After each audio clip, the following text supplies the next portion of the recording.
அனைத்து ஊடக நண்பர்களுக்கும் பத்திரிகை நண்பர்களுக்கும் வணக்கம். மாண்புமிகு புரட்சித் தலைவி அம்மாவுடைய பிறந்தநாள் விழா தமிழ்நாடு மற்றும் அனைத்து இந்திய அண்ணா திராவிட முன்னேற்ற கழகம் அமைப்புள்ள பல்வேறு மாநிலங்களிலும் இன்னைக்கு சிறப்பாக எழுச்சியாக அம்மாவுடைய பிறந்தநாள் விழாவை கொண்டாடி கொண்டிருக்கின்றோம். எங்கள் தேர்தல் முழக்கம் தமிழர் உரிமை மீட்போம், தமிழ்நாடு காப்போம். தமிழர் உரிமை மீட்போம், தமிழ்நாடு காப்போம். தமிழர் உரிமை மீட்போம், தமிழ்நாடு காப்போம். தமிழ்நாட்டில் இருந்து கழகத்தின் சார்பிலும் கழக கூட்டணி சார்பிலும் தேர்ந்தெடுக்கப்படும் மக்களவை உறுப்பினர்கள் தமிழ்நாடு மக்களின் ஒருமித்த கொள்கை கருத்துக்களின் அடிப்படையில் செயல்படுவார்கள். தமிழ்நாட்டிற்கான உரிமைகளை பெற்றுத்தர மாண்புமிகு அம்மாவின் வழியில் அயராது பாடுபடுவார்கள் என்ற உறுதியை தமிழ்நாடு மக்களுக்கு நான் அளிக்கின்றேன். எங்களுக்கு மத்திய அரசில் அங்கம் வைக்கும் பதவி பலமோ இங்கே இருக்கின்ற விடியா திமுக அரசு போல அதிகார பணபலமோ இல்லை. எங்களிடம் இருப்பது இன்றைக்கும் என்றைக்கும் எங்கள் இதயங்களில் வாழ்ந்து கொண்டிருக்கும் தெய்வங்களான இதயம் புரட்சித் தலைவர் எம்ஜிஆர் அவர்களும் இதயம் புரட்சித் தலைவி அம்மா ஆகியோரின் அருளாசியும் 2,06,00,000 தொண்டர்கள் தமிழ்நாடு மக்களுக்காக களத்தில் நின்று உழைக்கப் போகிறார்கள் என்ற நம்பிக்கை தைரியம் தான்.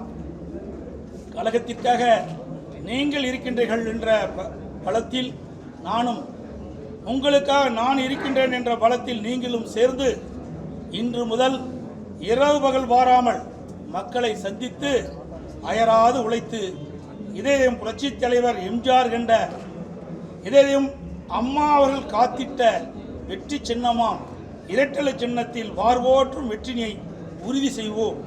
நாளை நமதே, 40 நமதே. அண்ணா நாமம் வாழ்க, புரட்சித் தலைவர் எம்ஜிஆர் நாமம் வாழ்க, புரட்சித் தலைவி அம்மாவின் புகழ் ஓங்குக. வாழ்க தமிழ், வளர்க தமிழ்நாடு.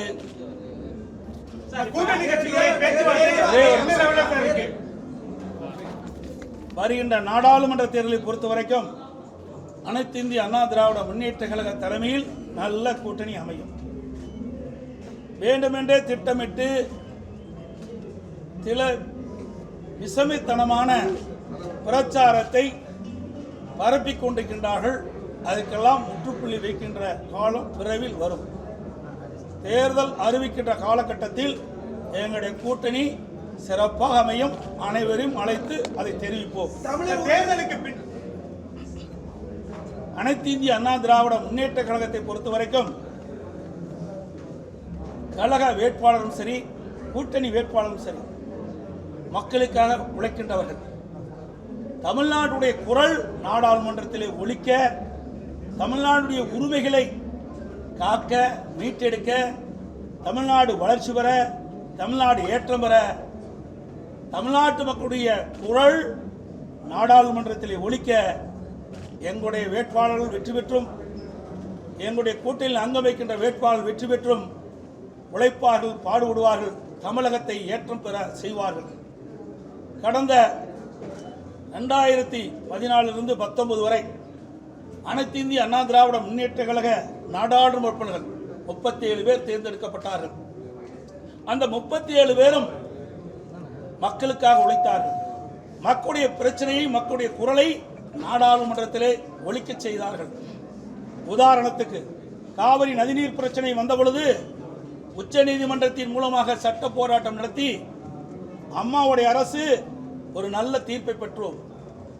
அந்த தீர்ப்பை அமல்படுத்த காலம் தாமதம் செய்த காரணத்தினால் மத்திய அரசை எதிர்த்து மத்திய அரசுக்கு அழுத்தம் கொடுக்கின்ற விதமாக நாடாளுமன்றத்திலே எங்களுடைய நாடாளுமன்ற உறுப்பினர் 37 பேர் தொடர்ந்து நாடாளுமன்றம் செயல்பட முடியாமல் ஒத்திவைக்கின்ற அளவிற்கு அழுத்தம் கொடுத்த கட்சி அதிமுக கட்சி, அதிமுக நாடாளுமன்ற உறுப்பினர்கள். அதனால் மத்திய அரசு பணிந்து நாங்கள் வைத்த கோரிக்கை உச்சநீதிமன்ற தீர்ப்பின்படி காவிரி மேலாண்மை ஆணையம் அமைக்கப்பட்டது. இது வரலாறு. மக்களுக்காக உழைத்தோம், தமிழ்நாடு விவசாயிகளுக்காக உழைத்தோம். நாங்கள் கஷ்டப்பட்டு சட்ட போராட்டம் நடத்தி உச்சநீதிமன்ற பெற்ற தீர்ப்பை எங்களுடைய நாடாளுமன்ற உறுப்பினர்கள், மக்களால் தேர்ந்தெடுக்கப்பட்ட நாடாளுமன்ற உறுப்பினர்கள் நாடாளுமன்றத்திலே அழுத்தம் கொடுத்த காரணத்தினாலே இந்த வெற்றியை நாங்கள் பெற்றோம். அதே வேளையில் திராவிட முன்னேற்ற கழகத்தைச் சேர்ந்த மற்றொரு கூட்டணியைச் சேர்ந்த 38 நாடாளுமன்ற உறுப்பினர்கள் நாடாளுமன்றத்தில் இருக்கின்றார்கள். இதுவரை தமிழ்நாட்டுடைய பிரச்சனை எங்கே எழுப்பினார்கள்? இன்றைக்கு உதாரணத்திற்கு நீட்டை பற்றி பேசுகிறார்கள். நீட்டை கொண்டு வந்தது அன்றைய காங்கிரஸ் அரசாங்கம், மத்தியில் இருந்த ஆண்ட காங்கிரஸ் அரசாங்கம். அதில் கூட்டணி வகித்தது திமுக. ஆக இரண்டும் சேர்ந்தா நீட் தேர்வை கொண்டாந்தார்கள். எப்பொழுது பார்த்தாலும் நீட் தேர்வு ரத்து செய்வதற்கு பாடுபடும் சொன்னார்கள். நாடாளுமன்ற தேர்தலும் போது சரி, சட்டமன்ற பொதுத் தேர்தலும் போது சரி, ஆட்சிக்கு வந்தவுடன் நீட் தேர்வு ரத்து செய்வது முதல் கையெழுத்து போட வேண்டும் என்றார். பிறகு இன்றைய விளையாட்டுத்துறை அமைச்சர் திரு உதயநிதி ஸ்டாலின் அவர்கள் நீட் தேர்வு ரத்து செய்வதற்கு ரகசியம் இருக்கு என்று சொன்னார். இதுவரை அதற்காக எவ்வித முயற்சியும் எடுக்கவில்லை. அதோடு நாடாளுமன்றத்தில் இது குறித்து எந்த பிரச்சனையும் எழுப்பி நாடாளுமன்றம் ஒத்திவைக்கின்ற அளவிற்கு அவருடைய செயல்பாடு இல்லை. இன்னைக்கு தமிழ்நாட்டு மக்கள் அவருக்கு வாக்களித்து வெற்றி பெற செய்து நாடாளுமன்றம் அனுப்பிச்சிருக்கின்றார்கள். தமிழ்நாட்டு மக்களுடைய பிரச்சனைக்காக இதுவரை குரல் கொடுக்கவில்லை. அண்மையில் கூட 2 நாட்களுக்கு முன்பு ஊடகத்தின் வாயிலாக நான் பேசினேன். மேகதாது பிரச்சனை வருகின்றது.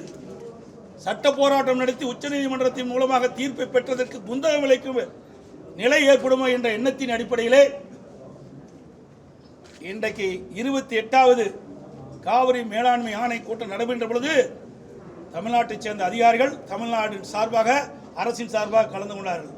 அப்பொழுது இங்கே விவாதம் நடைபெற்றிருக்கின்றது. ஓட்டெடுப்பு நடைபெற்றதாக பத்திரிகை செய்தி. அதிலே தமிழ்நாட்டைச் சேர்ந்தவர் 4 ஓட்டும் தமிழ்நாட்டிற்கு சார்பாக, 5 ஓட்டு எதிராக கிடைத்திருக்கின்றது. இதன் அடிப்படையிலே காவிரி மேலாண்மை ஆணைய தலைவர் மத்திய நீர்வள கமிஷனுக்கு பரிந்துரை செய்திருக்கின்றார். சென்ட்ரல் வாட்டர் கமிஷனுக்கு பரிந்துரை செய்திருக்கின்றார். அது கூட விவரம் முழுமையாக இன்னும் வரைக்கும் தெரியல.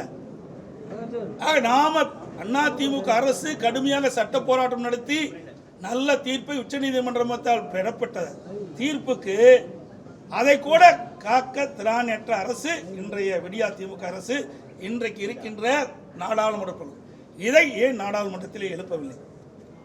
நாடாளுமன்றம் இன்றைக்கு முடிந்திருக்கலாம்.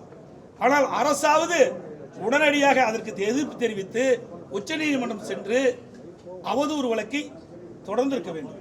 இதே அனைத்து இந்திய அண்ணா திராவிட முன்னேற்ற கழக அரசு இருக்கின்ற பொழுது கர்நாடக அரசு மேகதாதில் அணை கட்ட வேண்டும் என்ற ஒரு நிலை ஏற்படுகின்ற பொழுது அதை நாங்கள் தடுத்து நிறுத்தினோம். ஆணையத்துக்கு வந்த பொழுது அதை தடுத்து நிறுத்தினோம். அது மட்டும் இல்லாமல் கர்நாடக அரசு மேகதாது அணையில் கட்டுவதற்கு விரிவான திட்ட அறிக்கை தயாரிக்கின்ற பணியை துவக்க வேண்டும் என்பதற்காக மத்திய நீர்வள கமிஷனுக்கு கடிதம் அனுப்பப்பட்டு மத்திய நீர்வள கமிஷன் காவிரி மேலாண்மை ஆணையத்துக்கு விளக்கம் கேட்டது. அதை தொடர்ந்து அனைத்து இந்திய அண்ணா திராவிட முன்னேற்ற கழக அரசு அன்றைய தினம் இந்த மத்திய நீர்வள கமிஷன் மீது அந்த தலைவர், அந்த இயக்குநர் மீது அவதூறு வழக்கை தொடர்ந்து இன்றும் நிலுவையில் இருக்கிறது. இது அனைத்து இந்திய அண்ணா திராவிட முன்னேற்ற கழகத்துடைய செயல்பாடுகள்.